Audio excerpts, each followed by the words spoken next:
Bien le bonjour à tous, j'espère que vous allez bien. Cette vidéo est la suite de la série que je voulais mettre sur mon Patreon mais, pour une raison inconnue je ne peux pas. Puisque vous êtes nombreux à vouloir la suite, sachez que c'est la dernière partie car, le créateur n'a pas encore sorti le reste. Donc je ne voulais pas vous casser le moral à la gardant, donc si tu es nouveau n'oublie pas de t'abonner, et de me mettre un hyper like pour m'encourager, et si vous le souhaitez vous pouvez me soutenir sur mon Patreon.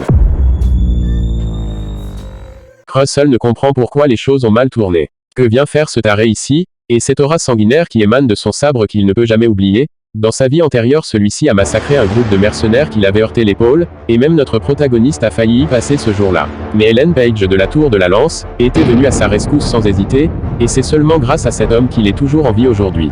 Même dans cette ville, malgré la puissance d'Ellen Page ayant atteint le 6e cercle, il n'avait pas eu la force nécessaire pour complètement le maîtriser. Toutefois, il se demande comment celui-ci a fait pour le retrouver alors qu'il ne savait pas où il se trouvait, mais celui-ci lui fait comprendre qu'il va lui dire puisque de toute façon il va mourir.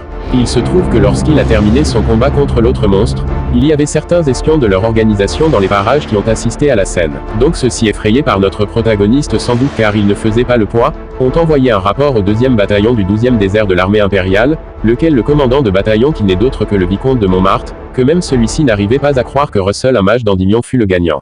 Le plus surprenant encore est que le rapport stipule que la puissance de ce mage est supérieure au 5e cercle. Interpellant l'agent de renseignement, il lui demande pourquoi celui-ci ne s'est pas rendu compte qu'un mage de ce calibre était près de leur territoire. S'excusant, il lui fait savoir qu'aucun mouvement inhabituel ne s'est produit pourtant. L'autre dit qu'il est possible qu'il s'agit là d'un nouveau mage, car la Tour des Flammes d'après les rumeurs a un nouveau membre plutôt intéressant. Donc si les rumeurs sont fondées, c'est un jeune fraîchement diplômé de l'académie, et il n'y a pas besoin de s'inquiéter tant qu'il n'entre pas dans leur territoire. Lui hurlant dessus, le traitant d'abruti, il lui fait comprendre que ce jeune homme dont il parle surpasse déjà le 5e cercle. Cela signifie qu'il peut être une force majeure pour Endymion à l'avenir. La salle était restée dans un calme profond pendant un moment. Ils n'avaient pourtant pas envie de l'appeler mais ils doivent agir et vite, donc ils n'ont pas d'autre choix que de faire appel à ce taré dénué d'émotion. Et c'est ainsi qu'il s'est dépêché sur les lieux pour vérifier de lui-même. Maintenant qu'ils ont fini de parler, il est temps pour lui de mourir. Mais tendant sa main se dépêcha d'incanter un bouclier aussi rapidement que l'éclair, mais l'attaque de celui-ci était tout bonnement monstrueux pour le bouclier lequel Russell l'avait vu au dernier moment avant de l'esquiver de justesse grâce au renforcement du corps par l'aura, alors que celui-ci ne comprend pas. Même après avoir transpercé 5 couches de bouclier, son attaque avait toujours une telle puissance. Mais comment Ellen Page a pu se battre contre un type comme lui? Pour Spandom, c'est très intéressant. Ce gamin a superposé 5 couches de bouclier, mais en juger par ce qu'il voit, on dirait que son mana est beaucoup trop faible. Voyons voir s'il peut bloquer ou esquiver celle-ci. Ce connard dit que son mana est faible, lui aussi a un atout bien réservé quelque part, lequel celui-ci venait de trancher les 2 attaques de son assaillant d'un coup, mettant ce dernier dans un doute absolu. Se tenant brièvement, il ne compte pas se laisser faire aussi facilement, mais Spandom ne savait pas qu'il cachait quelque chose d'aussi impressionnant, mais Russell venait de contre-attaquer avec détermination, lequel son attaque se dirigeait tout droit vers le taré, que celui-ci comprirent que cet enfant est un grand génie car il reste même intact après avoir lancé ce genre d'attaque. Et ce n'est pas avec cette merde qu'il arrivera à quelque chose, mais notre protagoniste se trouvait déjà devant lui grâce au déplacement instantané serrant sa lance de pleine force, avant d'attaquer son assaillant à vive allure qui s'était déjà déplacé, se trouvant derrière lui. Il n'arrive pas à croire que ce sale gamin sait aussi utiliser le blink. Mais étant trop lent, Russell n'avait rien remarqué, seulement du sang qui jaillissait sur le visage effronté de ce taré malfaisant qui s'amusait comme un gosse. Mais encore grâce au déplacement instantané, il avait réussi à se tenir vite à distance même si sa blessure est un peu plus grave que prévu, mais il ferait mieux d'arrêter le saignement, il a tout le temps pour l'attendre. Mais se soignant fermement la plaie, Russell comprend que Spandom renforce son corps avec l'aura, sauf que comparé à lui son corps de sorcier ne fait pas le poids. Mais c'est vraiment incroyable. Arrêter la plaie en la cautérisant est un peu excessif, non? Mais il se demande si tous les mages d'Endymion sont comme ça, car il y a pas longtemps il a massacré une troupe de 3 hommes, et ceux-ci aussi jusqu'au bout n'ont pas abandonné même jusqu'à leur dernier souffle, sauf que ces mots. Notre protagoniste l'avait très bien compris, c'est cet idiot taré qui les a tous massacrés. Mais lui c'était un plaisir de les tuer, non? Sauf que Russell avait prévu de localiser les éclaireurs, donc avait prévu sa fuite, mais maintenant qu'il a appris la mort de ces hommes, il compte bien en finir ici et maintenant avec ce salaud. Ce n'est pas le moment de penser à l'avenir, mais Spandom s'est rendu compte que ce gamin cachait son véritable pouvoir même en le combattant. Si c'est comme ça, il va le faire plier, on verra s'il peut encore garder son calme quand son corps hurlera de douleur, mais l'anneau nuageux de Russell n'a pas encore chargé, mais ce n'est pas comme s'il n'avait pas d'autres plans en stock, alors que son assaillant s'apprêtait à l'abattre tel un chien. Ses mouvements étaient tout bonnement sans faille, lequel restait toujours calme malgré une telle puissance, mais au dernier moment, Draconification. Spandom ne comprend pas. Il a percé son attaque, et d'où est-ce qu'il puise cette puissance au juste car à le voir, on dirait une bête féroce. Mais Russell savait qu'il ne lui restait plus que 14 secondes avant la détransformation, alors il va l'attaquer de front avec toute sa puissance, là où le sourire de celui-ci restait impassible. D'un bond vers le haut, Russell se trouvait déjà dans les airs sur le regard ensoleillé de Spandom, lequel celui-ci comprirent que cela pourrait être dangereux. Seules les flammes pouvaient se voir sur l'acte épuisé ce notre protagoniste qui était toujours en train de compter. S'il ne se dépêche pas maintenant d'en finir, il pourrait avoir des problèmes, mais Spandom se trouvant derrière lui dit qu'il ne sait pas ce qu'il a utilisé mais il est sûr que cela a boosté sa force temporairement.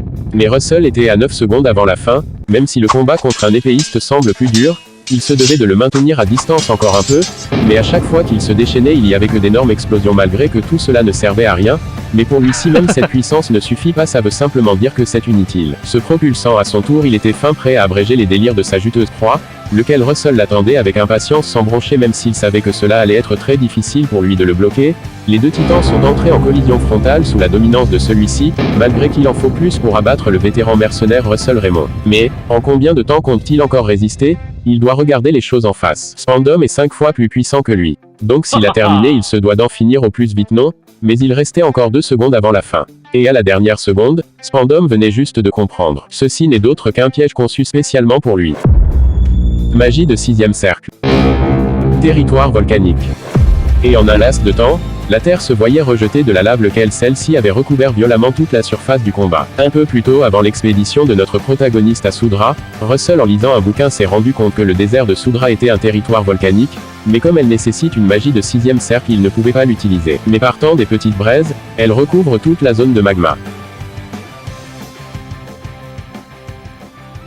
Mais au petit battement d'ailes, Russell remercie Peppers de l'avoir sauvé au dernier moment de justesse sinon lui aussi serait gravement blessé ou même mort, sauf que pour sa petite taille le poids de son maître dépasse ses capacités. Mais tout de même, il a réussi ce qu'il voulait faire et s'en est sorti idem, mais au moment où il voulait déjà partir une voix bien familière l'interpella derrière. Spandom s'était débattu pour survivre même s'il était en très mauvais état, rapprochant sa main en flamme il lui demande s'il a un dernier mot à dire avant de mourir, mais jusqu'au bout il est resté le taré détraqué trouvant même la situation amusante, mais comme dernier mot il lui fait comprendre que les hauts placés envoient des gens dans une guerre au nom de la protection du pays mais ils ne disent jamais comment en sortir. Il faut tuer encore et encore et encore, le chemin d'un gardien selon lui est vraiment semé d'embûches, et il souhaite la bienvenue sur ce chemin à notre protagoniste.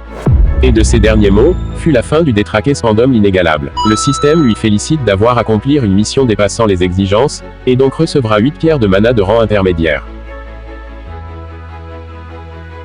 Dans le bar de l'espion de la Tour Rouge, un autre espion fait son rapport disant que le chevalier de l'Empire nommé Spandom agit en secret dans le désert, et la disparition des éclaireurs pourrait également être liée à lui. Le barman est déboussolé. Ça veut dire que la divinité de la Tour des Flammes est aussi en danger. Peu importe son talent il ne pourra rien contre Spandom, mais à sa grande surprise Russell venait d'arriver sur les lieux, lequel d'un geste brusque déposa l'arme du dit Spandom à la surprise de ceux-ci. Mais c'est l'épée de Spandom. Comment a-t-il fait? D'un regard tellement fatigué il demande au barman de lui servir un peu d'eau s'il en possède, que celui-ci lui rétorqua qu'il peut avoir ce qu'il désire. La nuit tombée celui-ci s'empressa de faire son rapport comme attendu de la part d'un espion, lequel les interlocuteurs n'arrivent pas à croire que Russell a tué les païens et Spandom, sauf que la rumeur s'est vite répandue dans tout Camelot, lequel disait que le dernier héritier de la grande famille Raymond de la maison de Chu aurait vaincu une abomination et qu'il aurait même battu un chevalier de l'Empire connu sur le nom de Spandom, et cela bien qu'il soit nouveau. À sa sortie du portail depuis Soudra les réactions étaient incroyablement ridicules venant des représentants de la Tour des Flammes, lequel celle-ci le remercia d'être revenu sain et sauf là où Ulson jouait les durs. Certainement certains étaient soulagés mais d'un côté certains étaient encore plus compétitifs, que le maître de la Tour des Flammes prie son dieu car ça s'annonce difficile pour eux, mais Allen Page lui ne s'inquiète même pas et le félicite, on dirait que ce junior est très intéressant. Mais de l'autre côté certains avaient cultivé de la colère et de la rancœur. Celui-ci n'arrive pas à croire que Spandom est mort, rien que le fait d'entendre ça le met tellement en colère, et celui-ci n'est d'autre que le maître épéiste de l'Empire, connu sur le nom de MC Ray. Pour lui puisqu'ils ont commencé ça sera œil pour œil disciple pour disciple, lequel d'un vaillant mouvement déversa sa colère brute sur une innocente montagne voyant au passage celle-ci au regard effrayé de ses autres disciples, cette salope de Daria Snow White, il peut la promettre qu'il se vengera à tout prix de cet acte. Comme je le disais, c'est la dernière partie de cette série, donc personne ne me reprochera que je n'ai pas fait la suite. Mais ne vous inquiétez pas, il y aura une petite vidéo demain dans l'après-midi, elle ne sera pas très longue mais je suis sûr qu'elle vous plaira. Bref, n'oubliez pas de vous abonner massivement si possible, même de partager, et envoyez-moi des commentaires, cela me fait toujours plaisir, sans oublier le petit pouce bleu. Et si comme d'habitude vous le souhaitez pour ceux au cœur bienveillant, vous pouvez également me soutenir sur mon Patreon, je vous glisse le lien en description. Bref, je vous remercie pour votre attention, et je vous dis à demain pour une autre vidéo.